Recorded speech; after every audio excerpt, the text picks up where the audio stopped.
जैनेतरों की दृष्टि में गुरुदेव आत्माराम जी। पार्ट 4। 19th सेंचुरी का भारत, जहां एक ओर ब्रिटिश हुकूमत थी, वहीं दूसरी ओर देसी रियासतों में राजा साहब, नवाब और दरबारों की सत्ता भी थी। ऐसे कई प्रसंग बने जब राज परिवार पूज्य आत्माराम जी यानी आचार्य श्रीमद विजयानंद सुरीश्वर जी महाराजा के दर्शन हेतु उपस्थित हुए, उनसे प्रभावित हुए। ईयर 1876। भावनगर चातुर्मास। जन जन गुरुदेव से प्रभावित था। तब वहां के राजा साहेब ने भी एकादशी के दिन गुरुदेव के दर्शन किए, वेदांत और जैन धर्म के संबंध में जिज्ञासाएं की।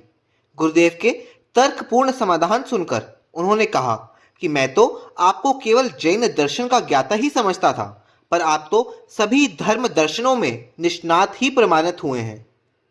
ईयर 1883। बीकानेर चातुर्मास। श्रावक सेठ चांदमल ढड्डा जी की कोठी में बीकानेर दरबार का गुरुदेव से मिलना हुआ। गुरुदेव ने अनेकांतवाद और स्यादवाद जैसे जैन दर्शन के कठिन सिद्धांतों को समझाया, सरल भाषा में समझाया। राजा ने अति विनम्रता पूर्वक कहा कि मैं स्वयं को भाग्यशाली समझता हूं कि कभी न सुने हुए ऐसे दार्शनिक विषय मैंने आपके मुंह से सुने। उसी साल चातुर्मास के बाद आप जोधपुर पधारे। जोधपुर नरेश के भाई श्री प्रताप सिंह, जो श्री दयानंद सरस्वती जी से प्रभावित थे, गुरुदेव के पास प्रश्न लेकर आए, क्या जैन धर्म नास्तिक है?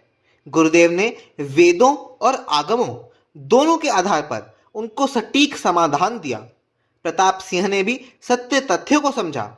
उन्होंने प्रसन्न होकर कहा कि यह मेरे पूर्व जन्म के शुभ कर्म हैं, जो ऐसे महापुरुष मुझे मिले, मैं बहुत बहुत आभारी हूं।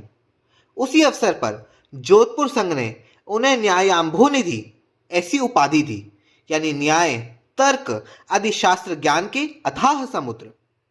गुरुदेव ने स्वयं किसी को प्रभावित करने की, सामने से मिलने की कोशिश नहीं की, बल्कि उनके ज्ञान और उनके चारित्र से सभी खुद ही प्रभावित होते गए।